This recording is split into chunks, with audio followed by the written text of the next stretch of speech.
केवल इसलिए नहीं कि हैग्रीव का अंत हो गया, बल्कि इसलिए भी कि भगवान विष्णु ने मेरे निकट आकर मुझे विश्वास दिला दिया कि कोई तो है जिसे मेरी मानव जाति की, मानवता की चिंता है, जो किसी भी विपदा के समय हमारी रक्षा करता है।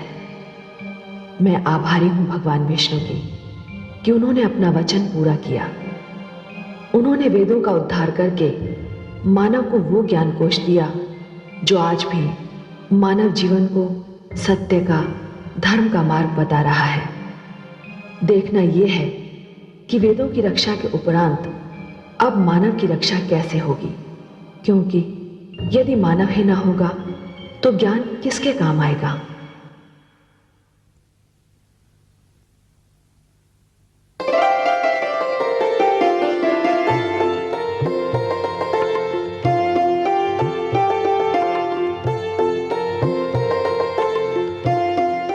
स्वामी, नौका के तल में वो सभी आवश्यक वस्तुएं मैंने रख दी हैं।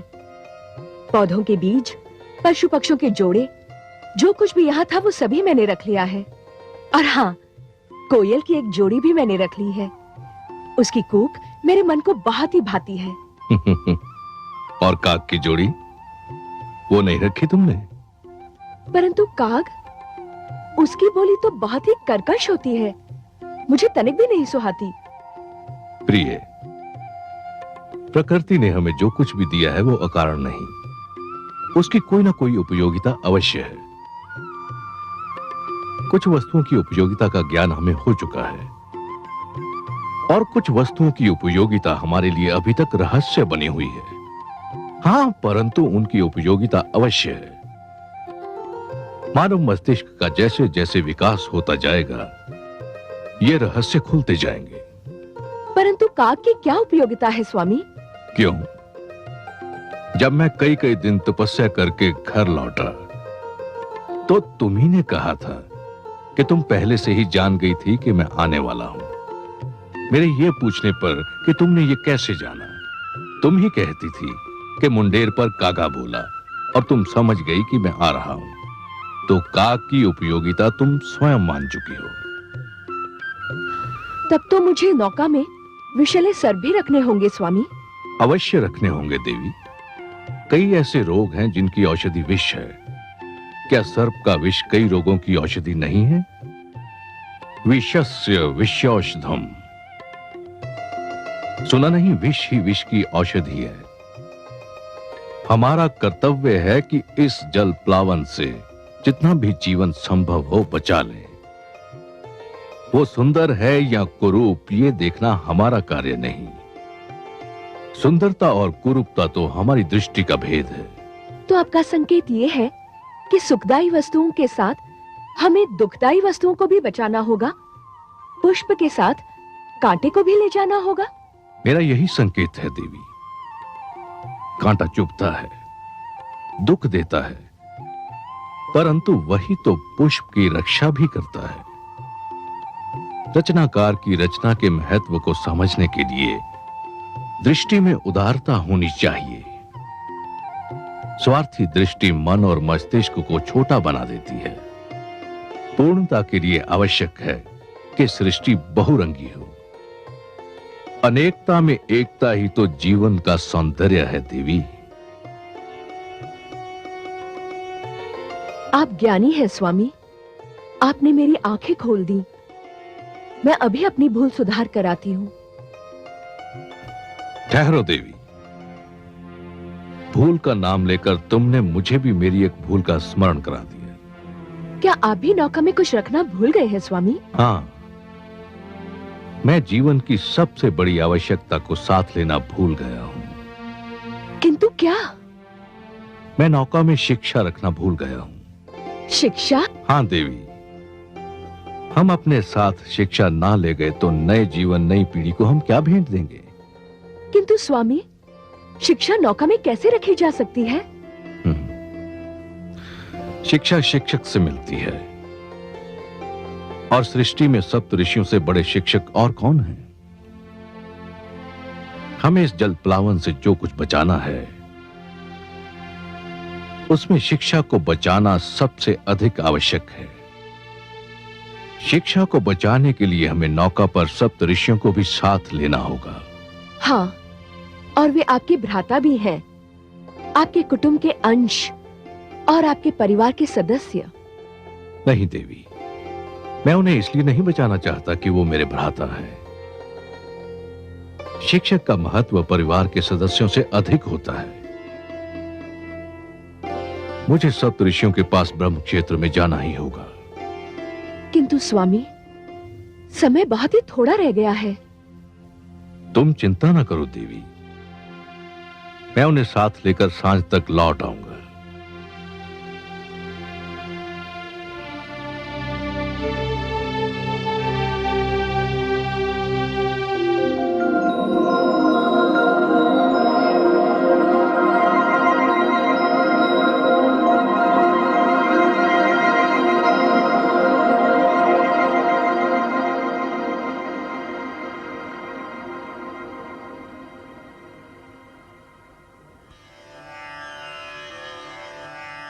प्रणाम।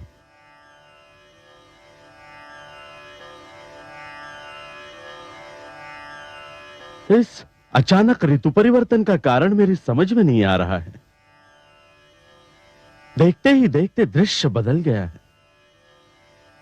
आकाश का रंग परिवर्तित हो गया है। हे वशिष्ठ देव, हम भ्राताओं में आप ही खगोल शास्त्र के सबसे महान ज्ञाता है। इस विषय पर तो आप ही प्रकाश डाल सकते हैं। मेरा ज्ञान और मेरा अनुभव कहता है कि कोई भयंकर बाढ़ आने वाली है, भारी जल प्लावन होने वाला है, और यदि ऐसा हुआ तो सारी धरती जलमग्न भी हो सकती है। तो फिर हम क्या करेंगे? हमें तो धरती पर विद्या का प्रकाश फैलाने के लिए भेजा गया था। तो क्या हमारा भी अंत समीप है? हर आरंभ का एक अंत निश्चित है, और साधुजन वही होते हैं जो अंत का स्वागत उसी प्रकार करते हैं जिस प्रकार आरंभ का स्वागत किया जाता है। हमें जिसने जीवन दिया था, यदि वही हमारी मृत्यु चाहता है, तो हमें अपनी मृत्यु जीवन की भांति गले से लगानी होगी। परंतु हमारा कार्य तो अभी समाप्त नहीं हुआ है। हमें मानव को शिक्षा का ज्ञान देना है। यह सोचना हमारा कार्य नहीं है। हे वशिष्ठ देव, हम सब में आप ही श्रेष्ठ हैं। आपका मार्गदर्शन पाकर हम सब आगे बढ़ते हैं। तो फिर हमें योग समाधि लगाकर ध्यान मग्न हो जाना चाहिए। मृत्यु आए तो हमें अपना स्वागत करता पाए।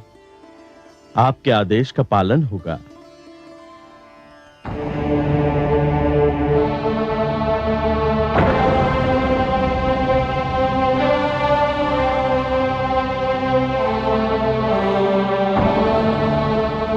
हे महान गण, अपना ध्यान तोड़िए, मुझे आपकी आवश्यकता है।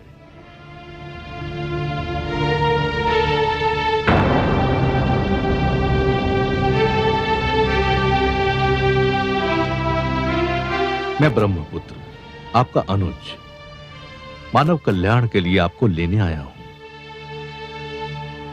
इस जल प्लावन के उपरांत जो जीवन आरंभ होगा, आप नहीं होंगे तो वो अंधकार में भटकने लगेगा।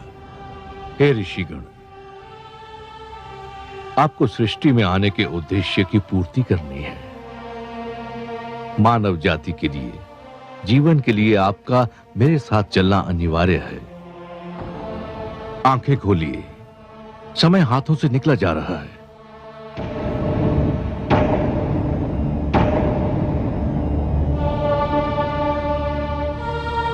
अनुज मनु, तुम? हां भ्रातृश्री, शीघ्र उठिए। भयंकर जल प्लावन होने वाला है। मैं आपको लेने आया हूं।